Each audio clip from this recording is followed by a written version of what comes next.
Midway back. In the last video, we did the flight from Milwaukee to Rockford, and now we're at level 2. Our next mission is 5 flights, all at different airports going back to Milwaukee.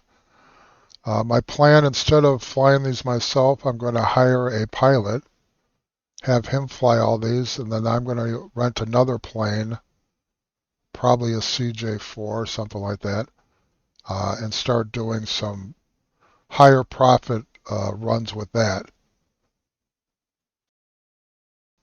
So the first thing we need to do is hire a pilot. So we'll go ahead and do that. Go to business. No, you don't go to business.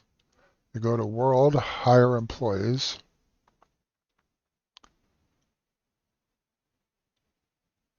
And once this loads in, you get a list of employees here. There are pilots, co-pilots, flight attendants. You need those once you start flying planes carrying more than a certain number of passengers. I don't know that number right off the top of my head. I think it's around 30. You need a flight attendant. And then something like every 50 passengers after that, you need another flight attendant. Mechanics work at your FBOs once we start building those. They will do maintenance on aircraft. They can do maintenance on your aircraft and other people's aircraft. But for right now, we're just interested in pilots.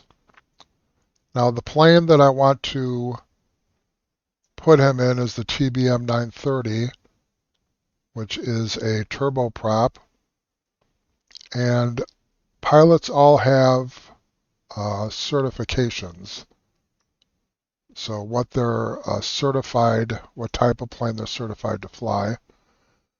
There's single engine piston land, single engine piston C, single engine turbo land, single engine turbo C, multi-engine, so on and so forth.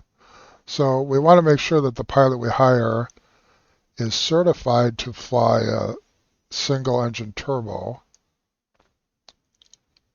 And there's various stats for each pilot: flight hours, punctuality, stress resistance, and how much what kind of pay they require.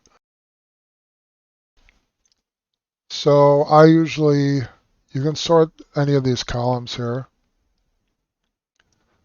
If we sort it on punctuality, I'm not exactly sure what stress resistance really has to do, what effect that has. So if we just go with punctuality, I usually try and get something that's sort of halfway decent.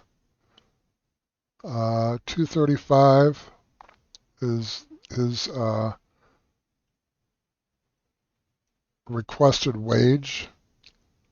There's 2 ways that you can hire a pilot. One is per hour, which would be intended for short-term hiring, or you can sign them to a contract, which is basically a week-to-week type thing. So depending on what you want, if you just need a pilot to fly 1 flight, you can hire him by the hour. I'm going to hire a pilot for a longer term. So this guy's 229. He's got halfway decent stats. Daniel Barros. If you click on evaluate, see he's got 8 certifications. You can see the specifics here. And he is not certified for single engine turboprop land. He's certified for multi-engine turboprop, but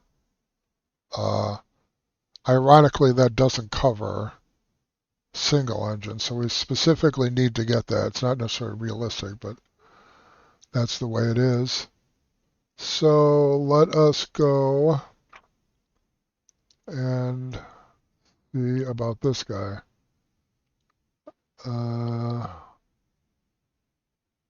Also not certified.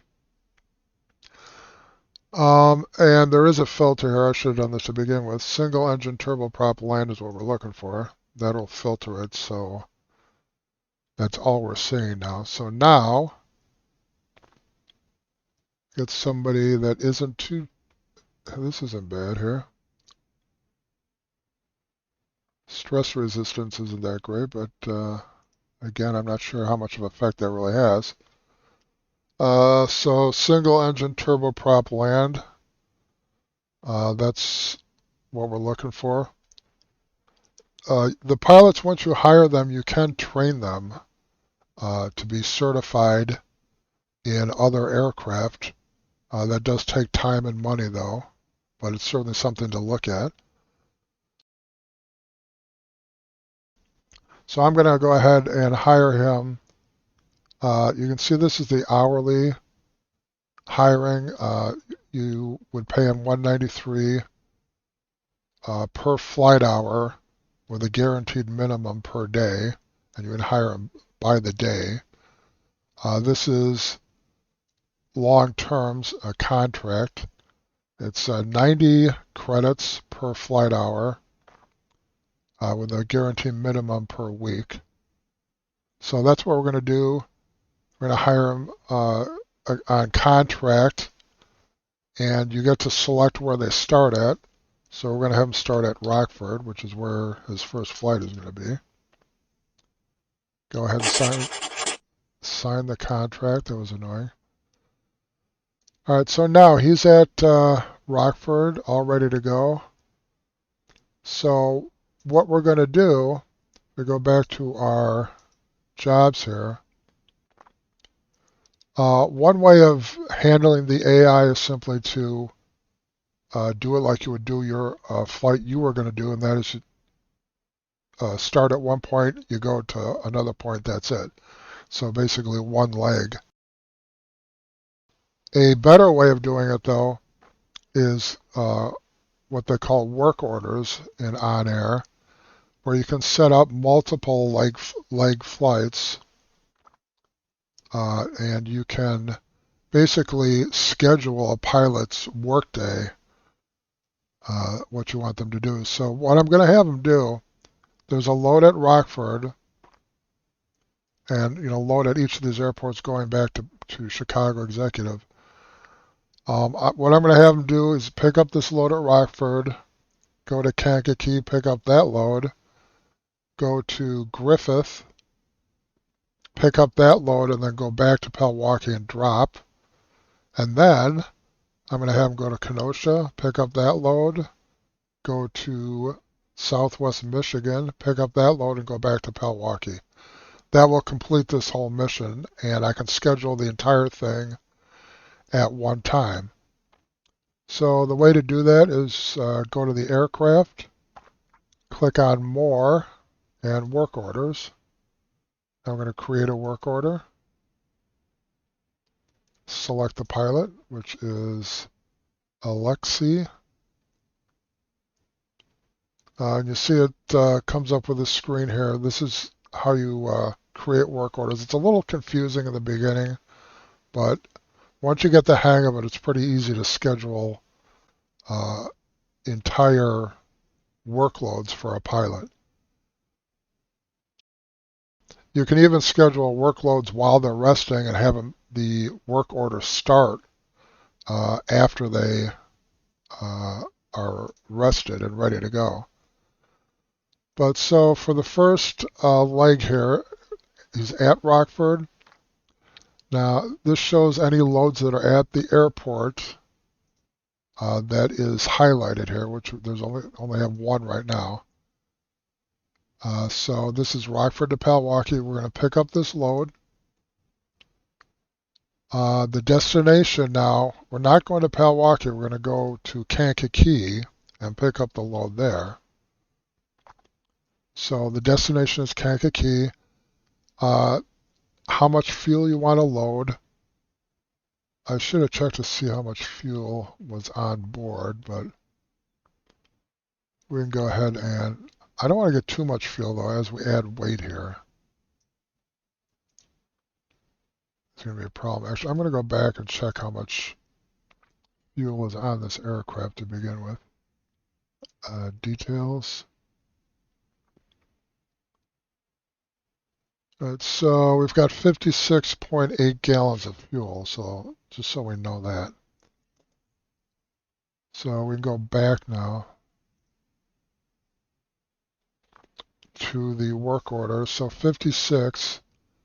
To go to Kankakee, it says we need 46. So we'll load up some fuel. This shows you the fuel weight, your total weight.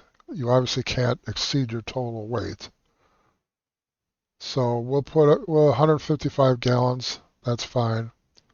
So this is leg 1. Pick up the load at Rockford, go to Kankakee. Now we add another leg.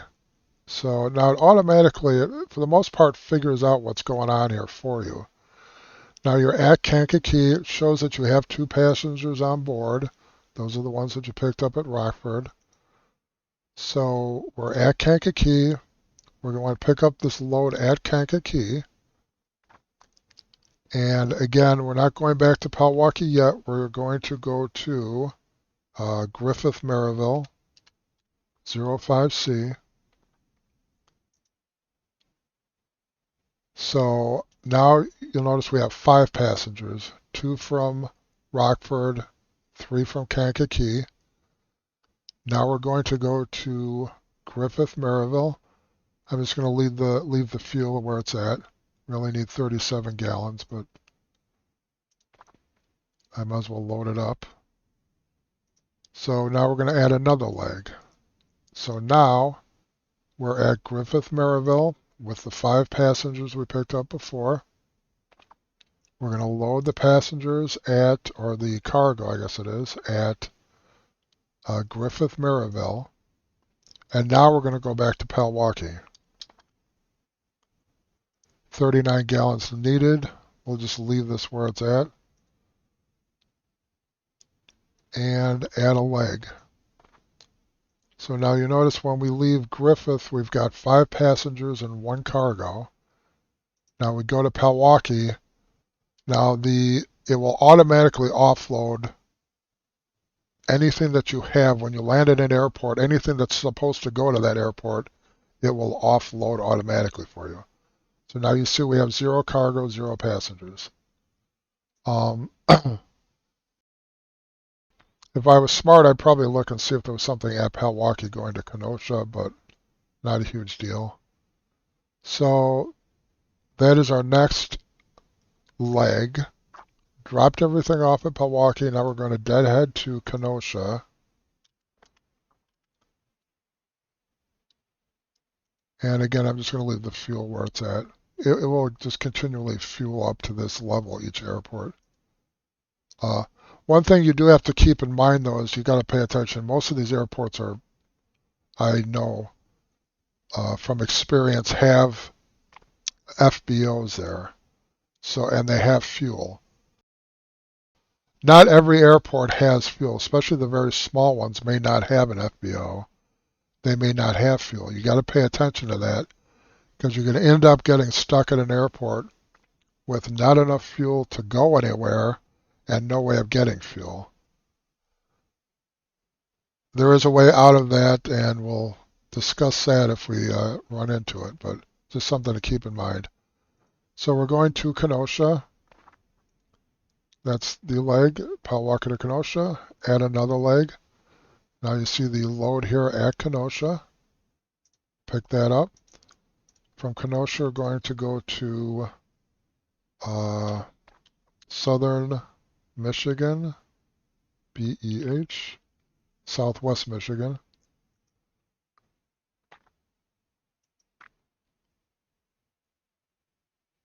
So Palwaukee to Kenosha, Kenosha to Southwest Michigan. You notice we have 1 cargo on board. And then we're going to add a leg. So from Southwest Michigan, we'll pick up that load and go back to Milwaukee, Chicago Executive. All right, so now we have 2 cargo going back to Milwaukee, and that, once we get to Milwaukee, it'll automatically offload it. That will complete the entire mission. So we'll have 1 pilot complete the entire mission for us. And like I say, I'm going to go rent another plane and try and make some money for the company. So once you are happy with all of this, all you need to do is click on the Start This Work Order button, and bingo. If there are any problems, and problems can occur if you end up with fuel problems, the AI pilots can also get diverted due to bad weather. So it's a good idea to keep check on this every once in a while, make sure everything is going as planned. It'd be nice if they could include some sort of notification system so that if a work order went awry, you get some sort of email or something, but they don't have that, at least at this point. So if we want to go back, we look at our live operations map, and we will see that it takes a few minutes for it to start. Once the work order actually starts, you'll see that the plane is loading, and it'll show you the progress of the flight as it goes on. So that's basically it for setting up a work order. I can go on and do other things now, and my AI pilot will go ahead and fly this this work order, do all the stops, dropping, picking up, without any intervention by me. So that's it for this video. Next video, I'm going to rent a plane, like I said, probably a CJ4, and do some sort of longer distance flight. So see you in the next video. Thank you for watching. If you liked it, make sure to subscribe and like it. And don't forget to check out the website pseudopilot.online for live updates of what's going on with Midway Airlines.